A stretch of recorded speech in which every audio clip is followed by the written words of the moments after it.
We love it. And so, I mean, all my family have been on more than one occasion. I'm like a tour guide to not just the family, but friends and the extended family. So I don't know anybody who's had a bad word for Albania, and that says a lot.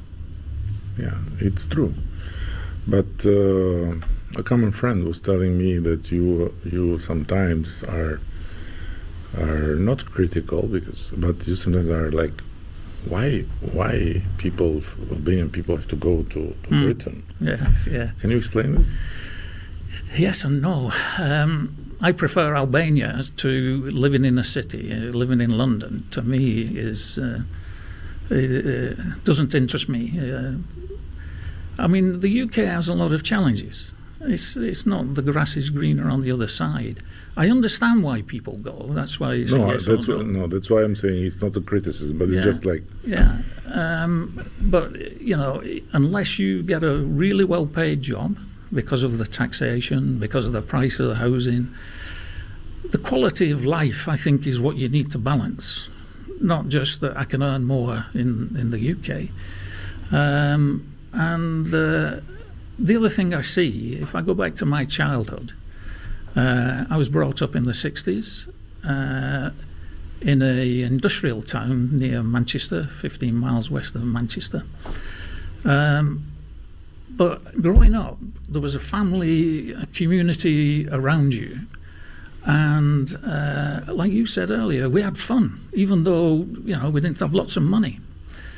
And I see those values, those family values in Albania. I don't see them in the UK now. No, it's over. In the UK, that's gone. People tend to move apart very quickly. They don't look after the family, certainly as well. But also, I think, I don't know much about Britain, but my feeling is that it's also not easy to have the same sense of community that it was once upon a time. It's much more distant. And I was in London last time to meet the Albanians, and the common, very common tale, and I'm talking about people that are well established, hard workers, that started just by trying to do everything, and now have family, have kids. And they were saying to me the same, saying, listen, you have to have 2 jobs. Yes, yeah. Otherwise, it's not possible. And of course, it's good in some ways for the kids, but it's not so good even for the kids. And the spare time with the family is zero. Yeah. So, but you know, people. I had here people that came from immigration, and they say the same thing. You know, when people see the wages from here, and they make the comparison, of course, it's big. But what is behind the wage in terms of rents, in terms of taxes, in terms of bills to pay, it's unbearable in Britain or wherever you want in Europe. So there is a balance to make, but still, you know, I also understand people that they want to challenge themselves, and they want to win a challenge with life by trying where they think there are bigger opportunities, and this is normal. Yeah.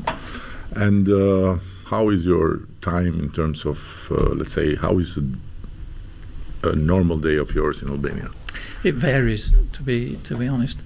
The thing that I do in Albania, and not just Albania, I've got people all over the world that look for me for advice. I'm talking about young people that I've seen grow and the projects I've been working on. And here in Albania, it's the same. So I am doing consultancy work, but I'm not building anything other than people. What I want to try and do, I've had a great career, 40 odd years of projects. I want to try and give something back. And the best way to do that is to help people grow. And project management as a true profession in Albania is something fairly new. So I'm doing all sorts of things like we've started a project academy with one company where we bring people and try and grow them through the experience of the company in parallel with academic project management training. So my life here in Albania is working part-time, if you like, but also I love travelling. I love travelling around Albania, and I don't get bored with it, because every time I go back a few years later, I see such changes. We made a trip quite recently from Culture across country, and it was at the time of the year the trees were just turning, so the colours on the trees. But what impressed me, I'd done that trip before, but the roads had improved so much. So, like I say, travelling around is something that also interests me, both in Albania and also around it's so close to Italy. Albania has a bless. It's very diverse in its small size. So I can pretend the historical record of the most consumed traveler in the country, because since I was the leader of the opposition, I traveled all over, and I don't know how many times I've visited every city, by no doubt, but also a lot of villages. And believe me, I continue to be surprised, because when I touch a new ground, there's always something diverse. So it's not the same landscape and then different communities, but it's different communities, different landscapes, and different colors, and different altitudes, and different biodiversity. It's incredible, and this is a big asset we have, and you are right. And then for people that come, usually they come now less, but at least until some years ago, the expectation was so low, and then they get mesmerized, and everything then become a love story. The daughters are coming often, or depends? It depends. My youngest daughter, who lives in Scotland, I'm a grandfather. So she has a baby now 14 months old, but she came in June with the baby. So even my granddaughter's seen Albania. So but friends of friends. I mean, we were entertaining somebody that was a friend. It was the daughter of a friend, an old friend of my wife's. And she came over, and we were showing her around. So, like I say, I'm a sort of part-time tour guide. If a young boy, Albanian, would come to you and say, "Carl, I need advice. I have some, house and little land somewhere in a village, but I'm bored. I want to go to Britain. What's your advice?" Think carefully. I think people need to do the research to really understand what that means. As we spoke earlier, your likely earnings in the UK and what value that would bring to you and your family. And I just see so much opportunity in Albania, and sure, you need money to exploit those opportunities.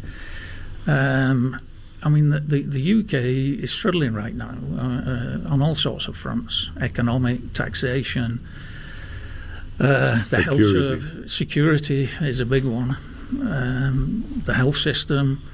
So although there's things that the UK have developed over the years, and Albania will follow, I'm sure, it's not the place I knew when I was in my youth. So I would think very carefully. I think a lot of Albanians don't believe in themselves and they don't believe in the country. Now, that's easy for a foreigner to say, especially, okay, I've had a good career. It's easy for me to say, but I just see the opportunities. A lot of them are being exploited. Tourism, for example, is a key one. And the tourism industry in the UK has gone mad on Albania. The reports that you read, the more flights, and it's just taken off. Now we are on the map, and now new challenges, because we need to do everything to keep the balance between all the diversity and all that nature that is a strong reason, and the necessity to have more capacities, but also between the massive and the high end. So it's many challenges. Yes, yeah. But there is no doubt we are on the map. And by the way, you said they don't believe in themselves. No, Albanians believe in themselves, not easily until they can prove the contrary. They believe in the country in terms of being a country being able to offer them what they think, and wrongly so, that they will get when they go abroad. Meaning that the fight is the fight. So without the fight, nor here, either abroad, either anywhere, you can't win. But the other thing is that it's still a pendulum that is on the side of, I want to leave because there is this thing on the pocket where I have to take it out, where you scroll and you have the great images of Britain, Germany, this and that, and then actors, and then models, and then cars, and then you say, this is there, I have to go there. But it's not so easy, because this is more a Photoshop than a reality of the daily life of an Albanian going there. But what strikes me, I understand, but what strikes me most is that all foreigners that come here, they are jubilant about security. Yes. They're jubilant about security. And when I share it with people, many people don't say, what are you talking about? Security in Albania and not in London and not in Berlin and not in Milan and not in Paris? Yes. Yes. Absolutely. Absolutely. I feel safer in Tirana than I would walking around London or Manchester, especially in the evenings. In the evenings is, and everyone I meet here, they say, oh, I walked with my wife, midnight. Wow, it's something we are craving for, and it's not easy anymore anywhere in Europe. So Paris, Paris is complicated. In the evening, it's not easy. You have to find the ways, and you have to know where is the neighborhood and where to go, because it's not easy. Anyhow, it was an incredible pleasure, Carl. And if you want to add something else before I conclude, because it's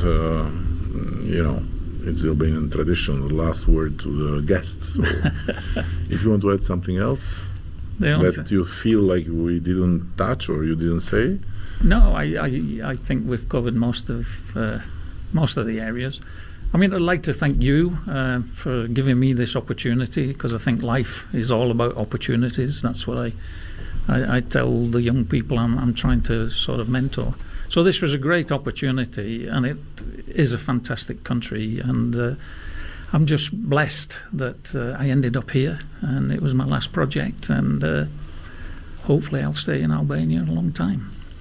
More you go in the mountains, more Beautiful. Your lungs and your Beautiful. blood will be Valbona, energized. Valbona, And Theth. as we say in Albanian, I wish you 100 and more years to enjoy the life and to get back and give back whatever you deserve and whatever you think people deserve. Thank you very much. Faleminderit. Ky ishte Carl Roberts, një britanik i shqiptarizuar që jeton midis Shqipërisë dhe Britanisë dhe që mes Shqipërisë dhe